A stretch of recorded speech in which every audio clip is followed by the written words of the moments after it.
Prosperity, love, light, and abundance to you all. How are you all doing? I hope you all are doing exceptionally well. Remember to stay safe and mindful, as always, or as best as you can. With today's time, how everything's going today. So I wanted to last week we sort of did like a filler vibe, ASMR style. So today we're going to get back into our regularly scheduled program, and we're going to dive into the emotional intelligence behind vulnerability. Before we do this, be sure to cleanse your space, welcoming all of the energies that align with your highest nature, whatever that may be. Be sure to cleanse and away any impurities, sending the intention that you're open to receive the information being provided to you at this time.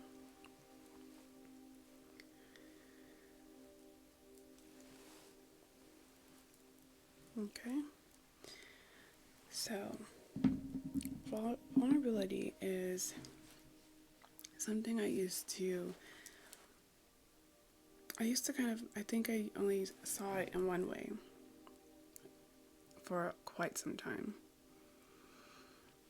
I believed it to be one form of understanding. I only saw it in one way.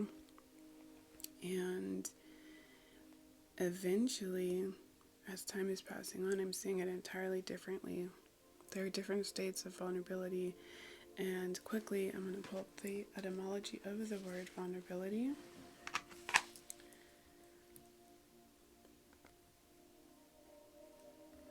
So that we can have a better understanding together. Vulnerable is ultimately derived from the Latin noun vulnus. Wholinis. I'm probably not pronouncing that right, but we're just going to go with it, which means wound. Wholinis led to the Latin verb vulnerare, meaning to wound, and then to the late Latin adjective vulnerabilis. I can't. Need to work on my Latin. It says which became vulnerable in English in the early 1600s. And then the definition of vulnerability is the quality of being easily hurt or attacked. Some seniors think it's funny to pick on the 9th graders, that's an example, because of their vulnerability. Vulnerability comes from the Latin word wound, as we previously dove into. So with that, knowing that vulnerable, remember, is the quality of being easily hurt or attacked. Interesting about that is I feel like there are levels to vulnerability that we all can thrive in, or that we all may have to experience in order to grow. Of course, it'll look different, and the experience will look different to each person. Every experience is not the same. I know I've been in different states of vulnerability. I've experienced either the same or quite often different, but simultaneously similar experiences when it comes to vulnerability.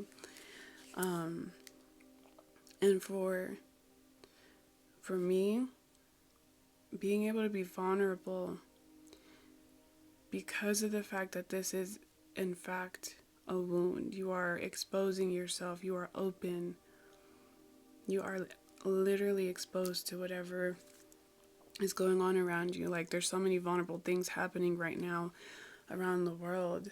There's different types of war going on over, like, literally in different parts of Africa. Then you have the war going on in Palestine and with Israel. It's a lot. There is a lot going on with that, and then it's getting heavier because they're crossing territories and figuring out ways to where then they would really be bringing more negativity to a specific area, which would make that group of people, those people, that land more vulnerable. easily accessible to attacks in different ways in which it's just a clashing of heads with all of these wars going on right now. That is a larger aspect of vulnerability that we're experiencing as a whole. Some of us are feeling vulnerable because we don't know how to speak on what's going on. We don't know how we can approach it. Like, even if you have people throwing out these ideas, but then why aren't we moving on it? It's like we can only do but so much standing alone.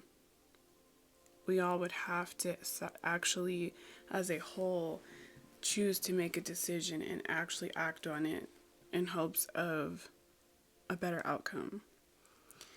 And it's hard because, again, I want to say everyone's scared. At the end of the day, it's fear that's stopping people from doing what it is that we all could do and should do. Eliminate could. What we should be doing to make sure that we can kind of help assist in what's going on from a different perspective, from a different angle. And that's just one of the ways of being vulnerable right now. Again, with the war and people not knowing how to really frame their minds on how they can show up to better support and maneuver in the right way. That's another level of vulnerability. So you have the war itself, the people who are being harmed in the war, especially the innocents who have nothing to do with these actual circumstances that are happening. It has nothing to do with them, and yet they're involved.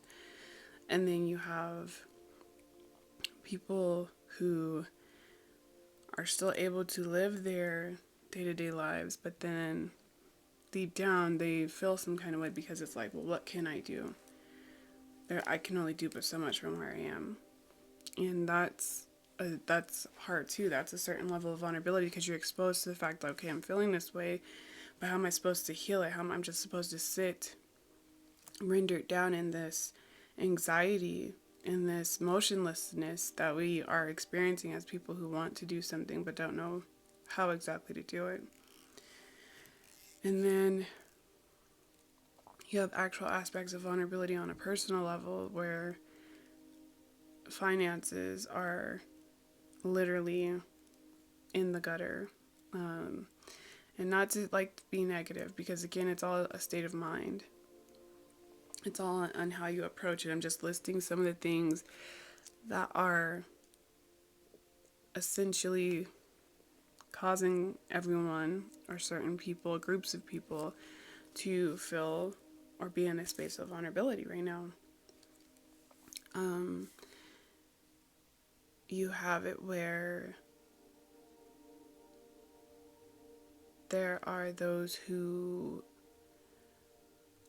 with being a parent and not knowing how to manage everything you have going on, or as a parent, you're doing so much and it's kind of exhausting now, or experiencing burnout, especially right now. It's so weird because I know that that's a real thing. It absolutely is, to where you're experiencing a sense of exhaustion or burnout in a moment where you need to be on your A game, where you need to be at your peak, where you need to ensure that you're absolutely focused and your head's in the game, and needing to ensure that your kiddos have their heads in the games and that they're mentally stable, that the whatever family unit you have is stable, and that you guys have things in place in order to feel taken care of and safe, especially under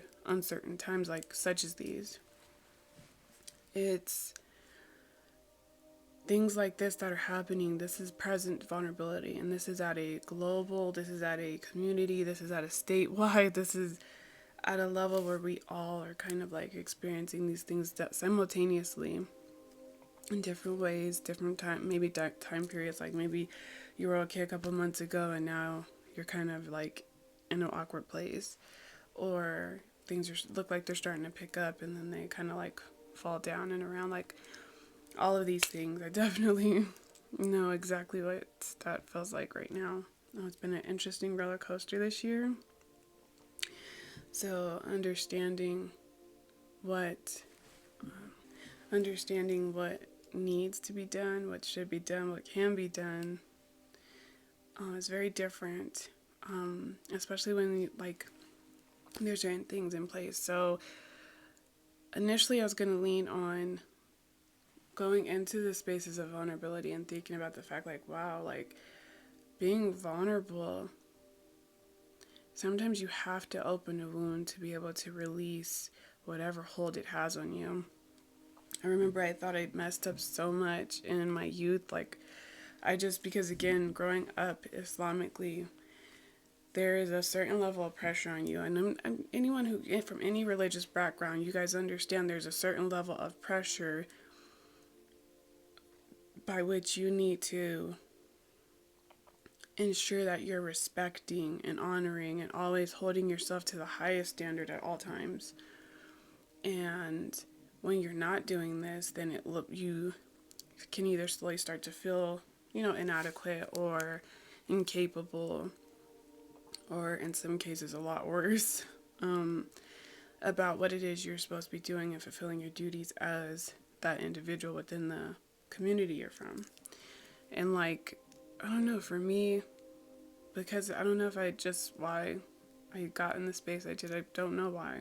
I accept it, especially now. I've like totally and completely accepted that those were things that needed to happen within my timeline. Like I can't change them, but looking back and realizing like I was doing some inner work, and I had a moment where I was like, wow, like I literally used certain things to run away from the things I was doing. So I didn't actually sit with them. I didn't actually accept them. There was a guilt on top of guilt. I was just piling on guilt on top of guilt. And then getting into a space where, okay, now I'm trying to fix everything. I chose to hide for like 2 years. And not to say like that, because there are a lot of women who choose to wear niqab because they simply want to, because they feel like, okay, I'm in a space now where I want to wear niqab. I personally had got into a space where I'm like, I want to redeem myself, but at the same time I was hiding from all this chaos that I had brought upon myself through my actions. And I thought that that would essentially heal in some way what it was that I was trying to run from.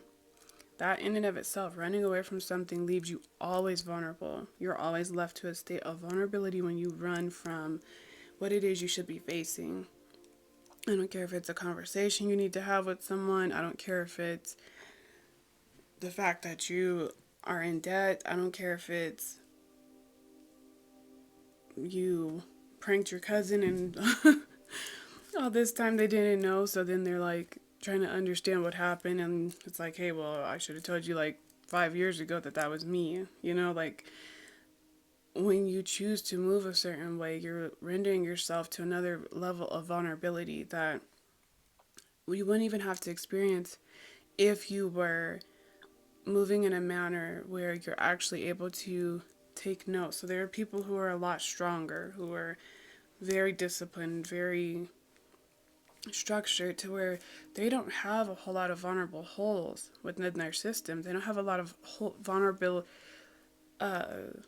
areas for someone to easily touch on for them to feel attacked. Because again, being vulnerable is essentially a space for you to end up becoming attacked in some way. And when you are within proper discipline and you're structured and organized, and you make sure that anyone who's in those space, who comes into your space, is on the same page, even at their lowest of levels, it's airtight. There's no reason for any vulnerability. So you have to understand that we inevitably put ourselves in these spaces simply because we're not keeping note, we're not keeping track, we're not staying ahead of the curve enough to where these things don't occur. And especially now more than ever, if you can Find those ways to create security for yourself. I don't care if it's the smallest thing you can think of within your spiritual work, within your community work, with that, whatever it takes. Ensure that you are securing spaces for better structure and organization so that you are not leaving yourself in a state of vulnerability.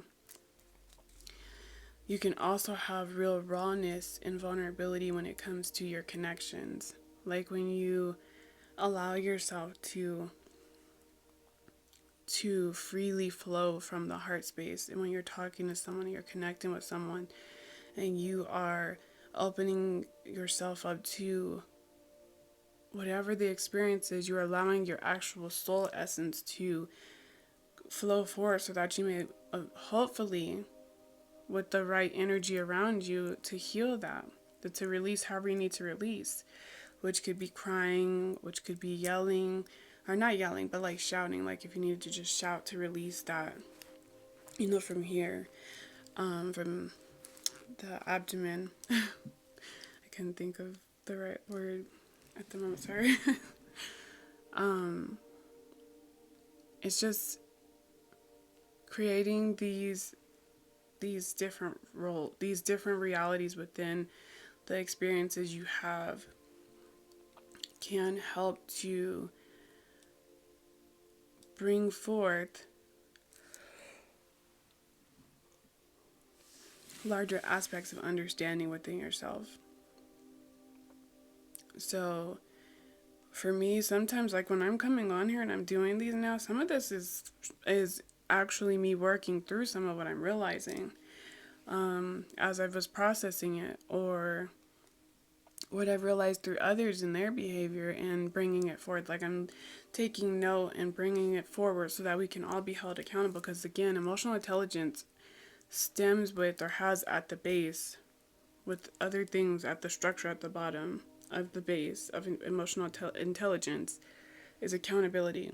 If you can't acknowledge and be held accountable, you are not in the right headspace to operate in any other capacity other than healing, or focusing on healing in whichever way it comes to you most clearly.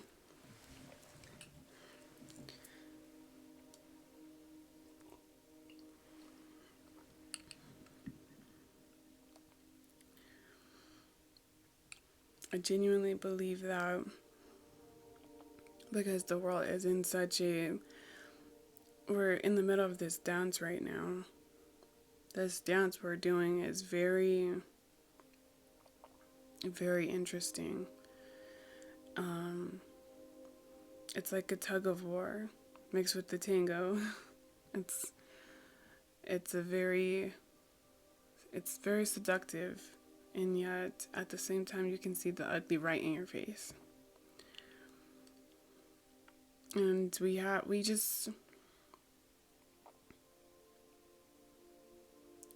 to take it upon ourselves to really take a second to look in the mirror. Be vulnerable with yourself. If you can't be vulnerable with anyone else, be vulnerable with yourself, and try to really look at who you are. Comb through it and ask yourself, like, what am I doing? Is this where I want to be? Is this who I see myself as? Like, oh no, I don't really see myself as this. So what can I do to fix this?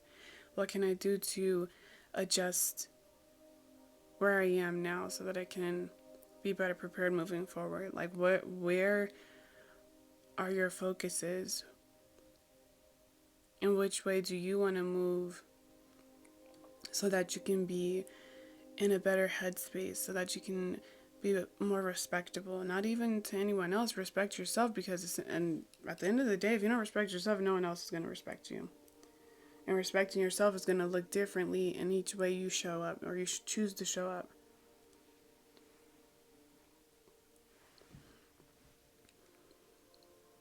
And being able to get vulnerable with yourself like this can help to acknowledge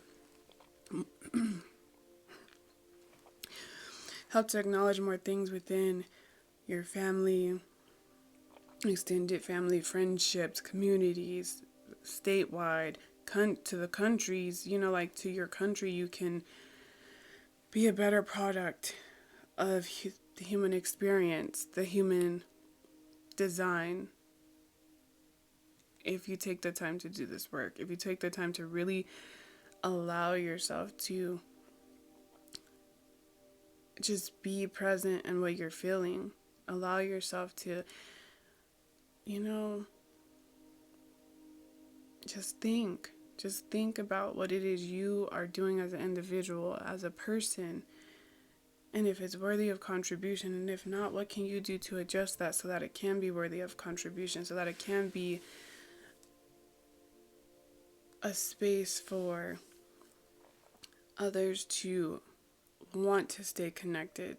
You know, like, vulnerability is, while it's mushy, they use the word wound, it's a soft spot. It's like you touch it and it's touchy, it's sore, it's tender. It's like if someone could take, if say we wore our hearts right at the surface of our skin so you can see everyone's heart, but you can't touch it because if you touch it, it'll hurt. But if the right person touches it, it will allow for the rest of the energy that needs to flow throughout your body to come forward in clarity, so that you may better extend your energies in a way that allows for the system to continue to flow, because now you've alleviated some of your stressors and some of your negativities, some of your pains. It's okay to release that stuff. It's okay to accept that these things are happening, and allow yourself to feel it and not move in fear of it, because being in fear of it or carrying guilt is a blockage. It is a blockage that slowly leaves you in a state to where you're not able to ever acknowledge what it is you're doing because you're too much in fear. That it kind of reminds me of like those like gangster guys or the strong and silent type, where like they're quiet, they're calculative, but at the same time they're very sensitive, and they don't have the right support. So then, or they don't feel like they have the right support until the right person comes along and they're able to help them to open up and to relieve themselves. But then, because they didn't do the work in a proper manner, now they have all this toxic craziness surrounding them that's trying to stop them from heading into a different and better direction. And that's a very real thing. That's very, very real. People go through this all the time. It's just in different ways. Of course, it's not like from the TV or anything like that. It's just a real experience. So if you're not like, I'm not going to pretend I'm a crybaby. I literally, depending on what it is, I will cry. I will allow myself to cry. I will either make myself cry or allow myself to cry. And it's funny because I used to get in trouble for that, like, or get fussed at, like, well, why are you always crying?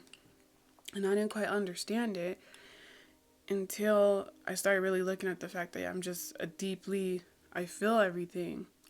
I literally feel everything. So I could be trying to ask for something, and because I'm picking up on the fact that either the adult didn't want to do it, or they were going to probably tell me no, or, and part of that is also assuming, but again, with the experiences, I allowed it to get to me emotionally. So it always kind of kept me in this like vulnerable state to where it looks like I'm always upset, but I'm really not. It's just my way of processing things or whatever. um, so yeah, just if you can, the next episode is going to be entirely different. I wanted to get on here because I'm having a hard time myself even fully wrapping my head around, like trying to keep a balance. Again, we play so many roles all the time. We play so many roles. We're this, that, and the third for everybody else. And then on top of the many roles we have to play for ourselves. We're we're our doctor, we're our therapist, we're our nurturer, we're our cook, just all of these things we have to be for ourselves on top of whoever we're intertwined with. It gets to a point where it's like, okay, what do I do now? What can I do now? And then on top of the angst and frustration and the anxiety that's in the air right now of the world, on top of this other balance of beauty and light and seeing the scales for what it really is, and just all these different things that like it's weird. Like the way I see things is very I don't want to say it's split, but it's just the scales are being balanced in a way to where some of us, because we're not properly prepared or not understanding or doing the work or whatever, you're going to be more vulnerable than some of us. Some of us you might see some people dancing in the middle of a fire and you might think they're crazy, but they're actually literally okay because they are in a state within themselves, within their soul, their spirit, that allows them to where those things will not affect them the same way it would affect someone who's not doing the inner work and taking the time to sit with themselves, allowing themselves to be vulnerable, allowing themselves to see and to feel and to touch and to cry, release, and to surround yourself and surrender to the beauty that is closest to you. And it's high time. It's high time to definitely take a second look, to focus up while you get to have these pauses and moments, because things are changing very quickly. And I'm going to leave it at that for now. I might follow up with this video this week, depending on how the energy's feeling. I will let you guys know. I'll keep you updated on Instagram as usual. If not, you will get the promo for next week's video at the end of this week. I thank you. Sending you lots of love, light.